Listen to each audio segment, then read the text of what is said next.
Hey car enthusiasts, welcome back to the channel. Today we're taking a trip down memory lane, but not in a good way. We're counting down the 8 worst American cars nobody wants back. From design disasters to mechanical nightmares, these cars are best left in the past. Let's get started. Starting off our list at number 8 is the 1975 AMC Pacer, a car that has become synonymous with quirky design and questionable execution.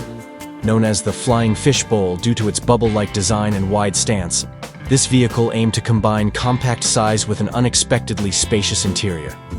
However, despite its ambitious goals, the Pacer's unusual appearance and lackluster performance ultimately led to its reputation as one of the worst American cars of its era. Design and styling. The AMC Pacer was introduced with the bold ambition of revolutionizing the compact car market. The design, conceived in the late 1960s and early 1970s, was intended to offer a roomy interior in a compact, city-friendly package. With its rounded bubble-like shape and expansive glass areas, the Pacer was intended to provide excellent visibility and a sense of openness. However, the very features that set it apart also contributed to its negative reception. The Pacer's design was characterized by its wide stance and large wraparound windows. This unconventional look earned it the nickname Flying Fishbowl, reflecting both its unique shape and its polarizing effect on the public. While some admired its futuristic appearance, many found the Pacer's styling to be awkward and unappealing, contributing to its mixed reception. Performance and handling. Under the hood, the 1975 Pacer was equipped with a range of engines, including a 3.8-liter inline-six and a 4.2-liter V8. While these engines offered some degree of power, they were not enough to compensate for the car's performance shortcomings. The base 3.8-liter engine produced around 95 horsepower, while the larger 4.2-liter V8 generated approximately 130 horsepower. Despite these options, the Pacer struggled with poor acceleration and handling. The car's unique design, including its wide body and tall profile, led to stability issues, especially at higher speeds. The handling was often criticized for being less than refined, and the driving experience fell short of expectations. The Pacer's performance problems were compounded by its unconventional design, making it difficult for the car to compete effectively in the market. Interior and features. One of the Pacer's redeeming features was its spacious interior. AMC aimed to provide a roomy cabin within a compact exterior, and in this regard, the Pacer largely succeeded. The interior offered ample legroom and headroom, and the rear seats were surprisingly spacious for a compact car. The car also featured practical elements, such as a rear-facing third-row seat, which added to its versatility. However, despite these positive aspects, the interior's advantages were overshadowed by the car's performance issues and controversial design. The Pacer's innovative features and spacious cabin were not enough to overcome the negative perception of its overall design and driving experience. Legacy and impact. The AMC Pacer remains a fascinating chapter in automotive history, known for its bold design and ambitious goals. Despite its commercial failure and reputation as one of the worst American cars, the Pacer has garnered a cult following among car enthusiasts and collectors. Its unique design and place in automotive history ensure that it continues to be remembered and discussed. In conclusion, the 1975 AMC Pacer stands out as a bold experiment that ultimately fell short of its goals. Its unconventional design and performance issues contributed to its status as one of the least successful American cars of its time. While it may not have achieved commercial success, the Pacer's legacy as a symbol of automotive innovation and risk-taking endures, reminding us of the complexities of pushing the boundaries of design. At number 7, we have the 1981 Cadillac Cimarron. Cadillac's foray into the compact luxury market with this model is often remembered as a misstep. The Cimarron, which was essentially a rebadged Chevrolet Cavalier, came with a significantly higher price tag, but failed to deliver on the luxury front. Let's explore why this car ended up being one of the worst American cars of its era. Design and concept. The early 1980s were a time of shifting consumer preferences towards smaller, fuel-efficient vehicles. In response, Cadillac decided to enter the compact luxury segment with the Cimarron. Unfortunately, the execution of this idea fell short. Built on the General Motors J-body platform, which was shared with more pedestrian models like the Chevrolet Cavalier, Pontiac Sunbird, and Oldsmobile Forenza. The Cimarron's luxury credentials were questionable from the start. Externally, the Cimarron featured the recognizable Cadillac grille and badge, but the design did little to distinguish it from its non-luxury counterparts. Its appearance lacked the refinement and grandeur expected from a Cadillac, making it appear more like a mere trim package rather than a true luxury vehicle. The Cimarron's design choices were intended to project sophistication, but ended up highlighting the car's budget origins. Performance and handling. Under the hood, the 1981 Cimarron offered a choice of engines, including a 1.8-liter four-cylinder producing about 88 horsepower, and later, a 2.0-liter four-cylinder and a 2.8-liter V6. These engines were competent for everyday driving but failed to provide the performance one would expect from a luxury car bearing the Cadillac name. The Cimarron's acceleration was unimpressive, and its handling was unremarkable, failing to deliver the smooth, refined driving experience that luxury buyers were seeking. The performance shortcomings were particularly glaring when compared to the higher price tag. The Cimarron's driving dynamics felt more aligned with an economy car, further compounding the disappointment for those expecting a premium experience. Interior and features. Inside, the Cimarron did make some effort to offer a premium feel. It came with leather upholstery, wood grain trim, and a more refined dashboard than its J-body siblings. However, these features were not enough to overcome the overall lack of luxury. The interior, while slightly more upscale than a typical compact car, did not match the opulence and sophistication that Cadillac enthusiasts had come to expect. The Cimarron's interior lacked the advanced technology and high-quality materials found in other Cadillac models, making it seem like a compromise rather than a true luxury experience. The disconnect between the car's intended luxury image and its actual features was a major point of contention for buyers. Consumer reception and legacy. The Cadillac Cimarron's reception was lukewarm at best. The combination of its high price, mediocre performance, and unimpressive luxury features left many consumers feeling that it did not offer good value for their money. The Cimarron's failure to stand out from its non-luxury J-body siblings and its inability to deliver a genuine luxury experience contributed to its poor reputation. Despite its commercial failure, the Cimarron remains a notable example in automotive history. It serves as a reminder of the difficulties luxury brands face when attempting to enter new market segments while trying to maintain their core identity. The Cimarron's legacy is one of ambition meeting reality, where the car's rebadged roots and disappointing performance left a lasting impression as one of the worst American cars of its time. Coming in at number 6, we have the 1971 Ford Pinto. Infamous for its critical design flaw that made it prone to catching fire in rear-end collisions, the Pinto is a car that many would prefer to forget. Despite any redeeming features it may have had, its reputation for poor safety has overshadowed its legacy. Let's dive into why the 1971 Ford Pinto earned its place on this list. Design and concept. The Ford Pinto was introduced in 1970 as Ford's entry into the burgeoning subcompact car market. The goal was to offer a small, affordable car that would appeal to budget-conscious consumers. The Pinto was designed to be economical and practical, with a simple and straightforward design that reflected its intended purpose. It was a response to the oil crisis and the increasing demand for fuel-efficient vehicles. The Pinto's design included a compact body, a rear-mounted fuel tank, and a relatively inexpensive production cost. While these features made the Pinto an affordable option for many buyers, they also set the stage for serious safety issues that would later define its reputation. Performance and handling.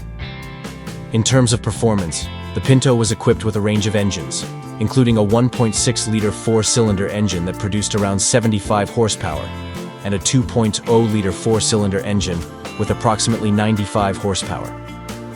The car was designed to be economical and practical, with modest acceleration and handling that were adequate for everyday driving. While the Pinto's performance was not exceptional, it was generally considered acceptable for a subcompact car of its time. However, the car's handling and driving dynamics were overshadowed by the significant safety concerns that arose. Safety concerns. The most notorious issue with the 1971 Ford Pinto was its safety design flaw related to the rear-mounted fuel tank. In rear-end collisions, the fuel tank was prone to rupturing, leading to fires and explosions. This design flaw was a significant problem that emerged from a cost-cutting decision during the Pinto's development. Ford had chosen to position the fuel tank behind the rear axle to save on production costs, but this decision compromised the car's safety. The Pinto's reputation for catching fire in rear-end crashes became widely known, and the car's safety issues were further exacerbated by the revelation that Ford had been aware of the problem, but chose to prioritize cost savings over addressing the safety risk. This controversy, known as the Pinto Memo, led to extensive legal battles and a damaged reputation for Ford. Consumer reception and legacy. The Ford Pinto was initially popular due to its affordability and fuel efficiency. However, as reports of its safety issues became more widely known, consumer confidence in the Pinto waned. The car's reputation for poor safety overshadowed any positive attributes it may have had, and it became a symbol of automotive cost-cutting at the expense of consumer safety. Despite its practical design and economic appeal, the Pinto's legacy is forever tainted by its safety issues. The car serves as a cautionary tale about the consequences of compromising on critical safety features to save on production costs. The Pinto's history is a stark reminder of the importance of prioritizing safety in vehicle design and the potential repercussions of failing to do so. In conclusion, the 1971 Ford Pinto is remembered as one of the worst American cars due to its severe safety flaws and the resulting damage to its reputation. While it may have had some redeeming qualities as an affordable and practical subcompact car, its legacy is overshadowed by its notorious safety issues, making it a car that many would prefer to leave in the past. Number 5 on our list is the 1987 Yugo GV. Imported from Yugoslavia, the Yugo was marketed as an affordable car, but it quickly earned a reputation for being poorly constructed and unreliable. Despite its low price, the Yugo's constant mechanical issues and poor build quality made it a nightmare for many owners. Let's delve into why the Yugo GV deserves its place on our list of the worst American cars. Design and concept. The Yugo GV was introduced to the American market with the promise of providing a budget-friendly vehicle for cost-conscious buyers. The idea was to offer a car that was affordable and economical, which seemed like a good fit for the times, given the economic climate of the late 1980s. The Yugo was a compact car with a simple design, intended to compete with other low-cost options available in the market. The GV, which stood for Great Value, was a basic vehicle with minimal features. It was built on the Fiat 127 platform, and its design emphasized cost savings over quality or performance. The Yugo's exterior was unremarkable, characterized by a utilitarian and boxy shape that did little to excite potential buyers. Performance and handling. Under the hood, the 1987 Yugo GV was equipped with a 1.1-liter four-cylinder engine that produced around 55 horsepower. This engine, while modest, was adequate for the car's intended purpose of providing basic transportation. The Yugo's performance was generally underwhelming, with sluggish acceleration and lackluster handling. The car's driving dynamics were more in line with what you might expect from an economy car, but with far less refinement.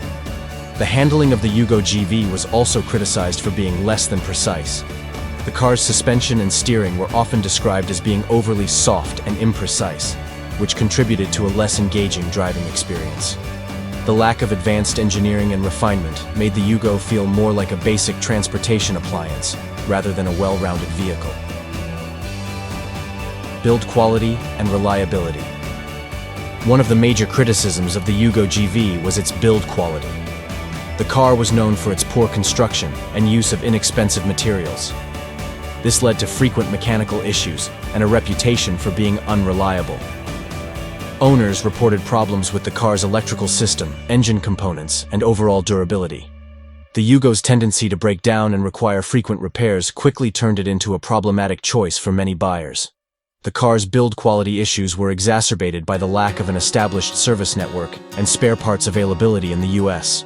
This made it difficult for owners to maintain and repair their Yugo GV, further compounding the car's reputation for being unreliable. Consumer reception and legacy. The Yugo GV's initial appeal was its low price, but this advantage was quickly overshadowed by its significant drawbacks. The car's poor build quality, frequent mechanical issues, and lackluster performance led to widespread dissatisfaction among its owners.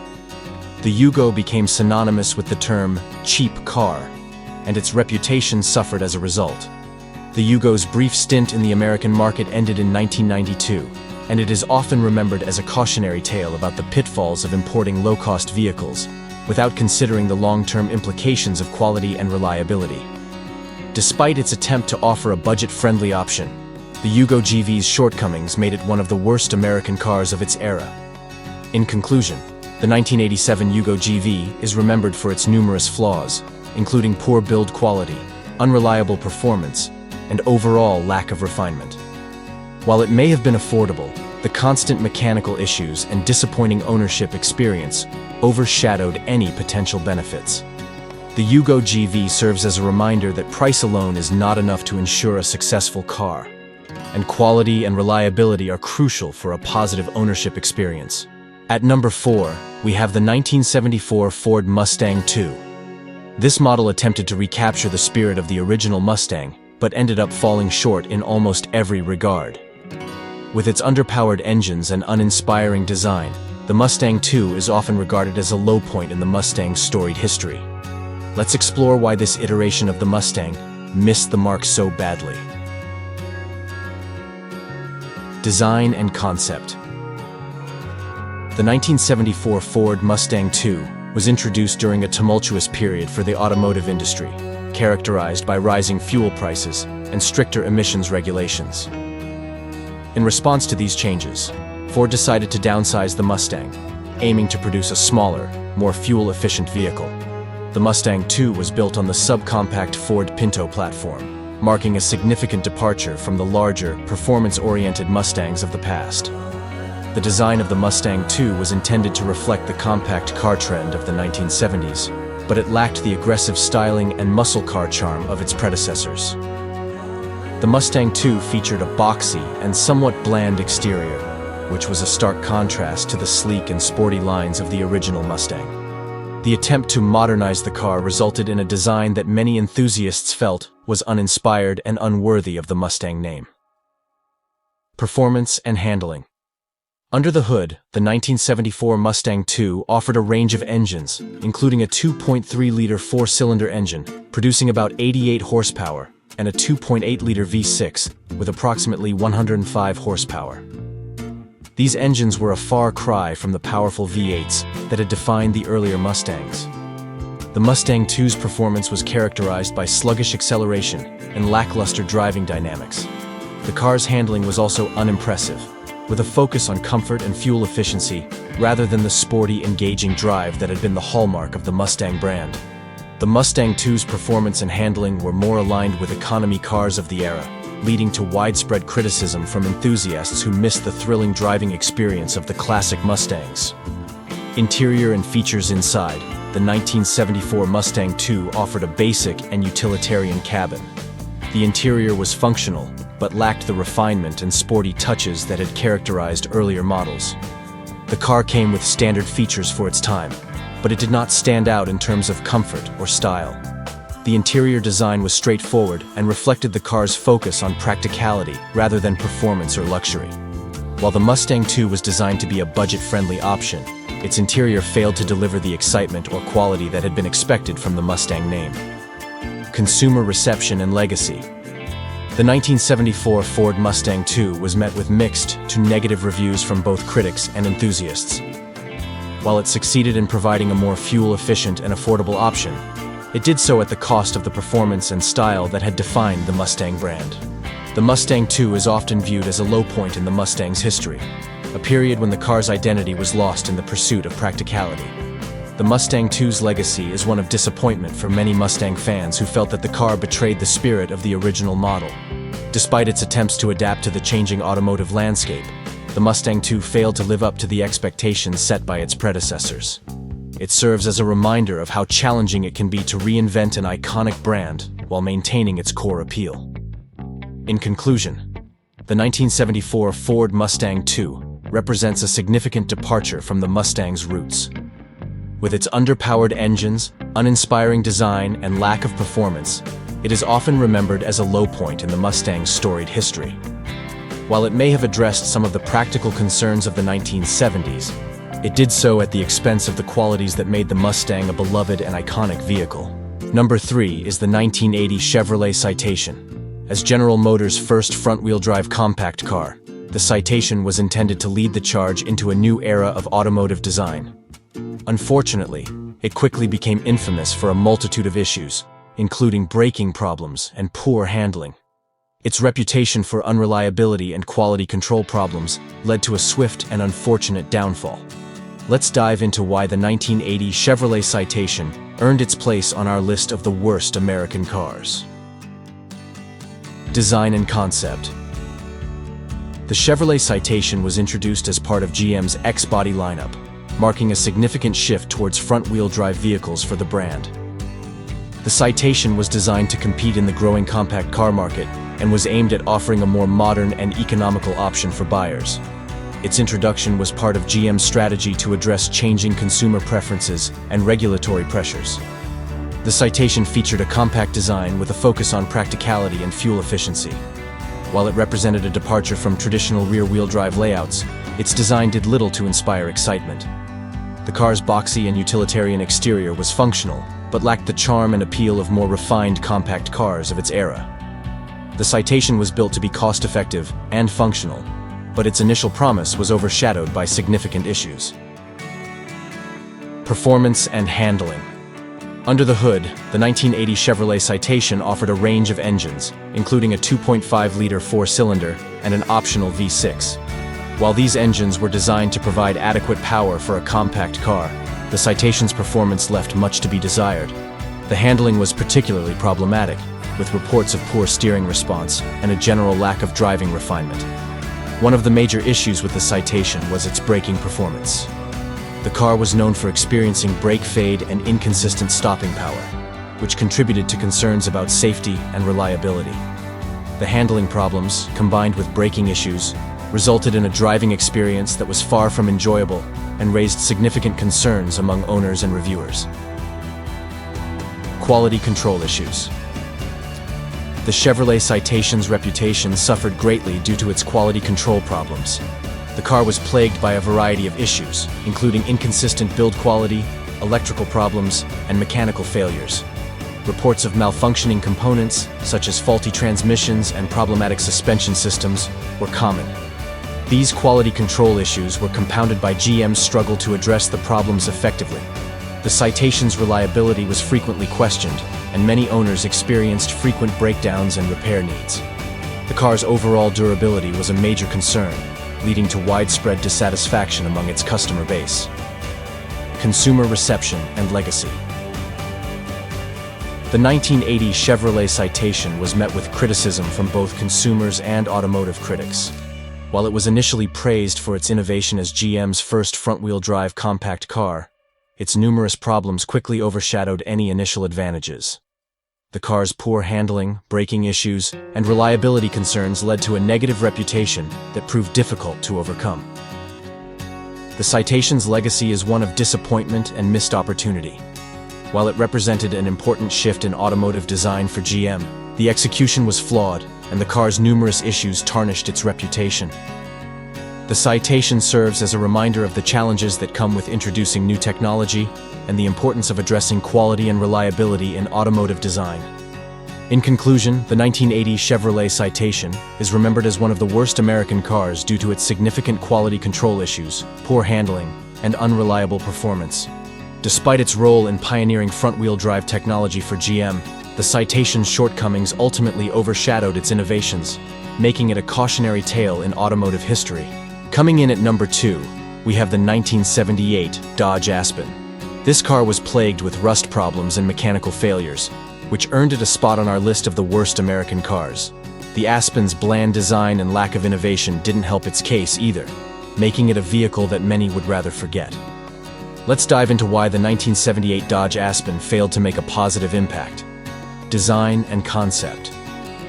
The Dodge Aspen was introduced in 1976 as part of Chrysler's new line of compact cars, designed to compete in the growing economy car market. The Aspen, along with its corporate sibling, the Plymouth Volare, was intended to provide a practical and affordable option for budget-conscious buyers. While it aimed to deliver basic transportation, it quickly became apparent that the Aspen fell short in several critical areas. The design of the 1978 Dodge Aspen was uninspired and utilitarian. Its boxy, angular lines and basic features reflected a design philosophy that prioritized cost savings over aesthetics. The car's appearance was often described as bland and unremarkable, failing to stand out in a market that was becoming increasingly competitive. The Aspen's lack of visual appeal was matched by its lack of innovation, making it a forgettable entry in the compact car segment. Performance and handling. Under the hood, the 1978 Dodge Aspen offered a range of engines, including a 3.7-liter six-cylinder and a 5.2-liter V8. While these engines provided adequate power for the car's size, they did not contribute to a particularly engaging driving experience. The Aspen's performance was often described as lackluster, with uninspiring acceleration and handling that was far from dynamic. The car's suspension and steering systems were criticized for their lack of refinement, leading to a driving experience that was neither sporty nor particularly comfortable. The Aspen's performance was further hampered by its mechanical reliability issues, which only added to the car's negative reputation. Quality and reliability issues. One of the most significant problems with the 1978 Dodge Aspen was its susceptibility to rust. Many owners reported premature rusting of the car's body and undercarriage, which was a major concern given the car's overall durability. The rust problems were exacerbated by the car's poor build quality and the use of subpar materials. In addition to rust issues, the Aspen was plagued by mechanical failures. Reports of engine troubles, transmission problems, and electrical issues were common.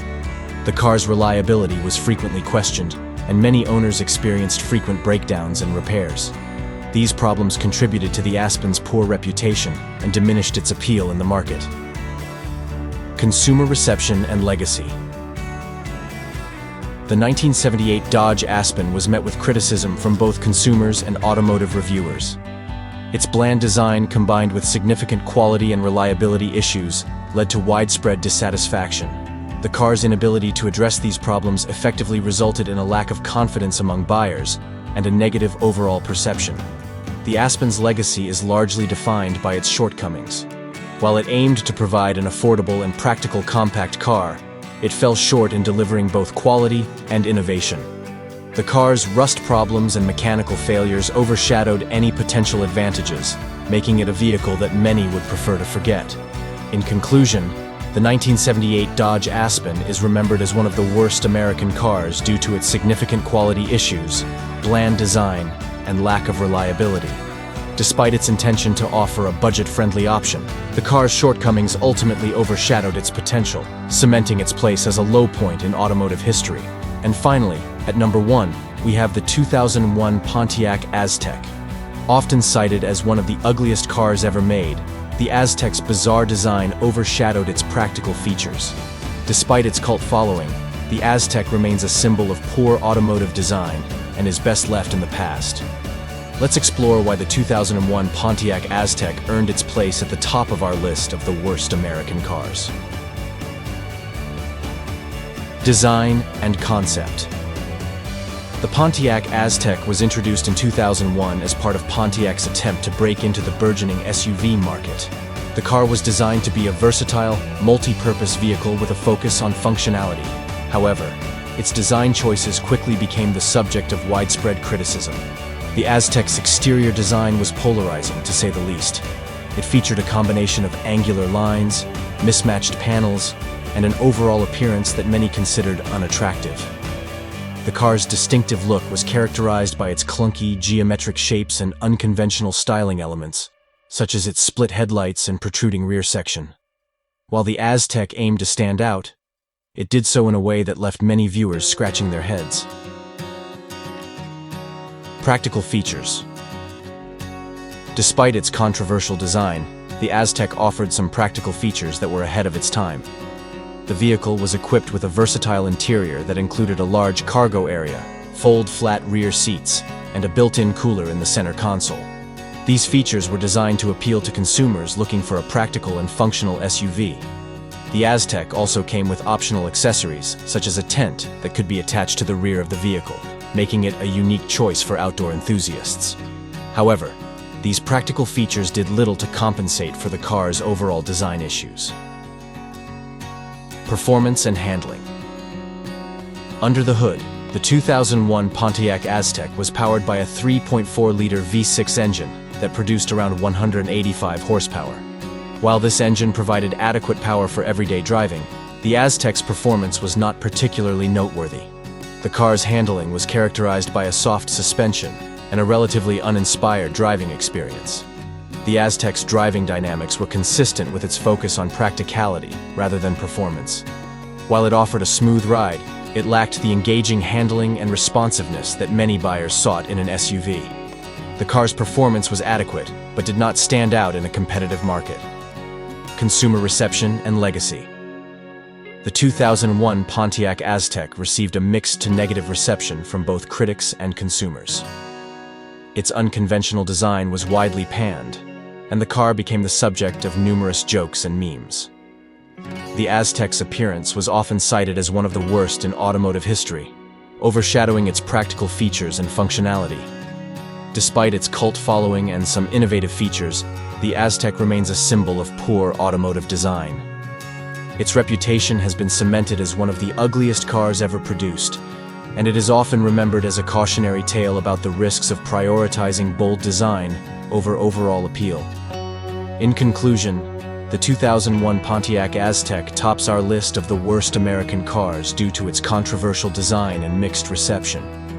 While it offered some practical features and aimed to make a statement, its overall appearance and market performance left much to be desired. The Aztek serves as a reminder of the challenges that come with pushing design boundaries and the importance of balancing innovation with aesthetic appeal. So, there you have it. 8 of the worst American cars that nobody wants back. Do you agree with our list, or do you think we missed any? Let us know in the comments below. If you enjoyed this video, don't forget to like, subscribe, and hit that notification bell for more automotive content. Thanks for watching, and we'll see you in the next video.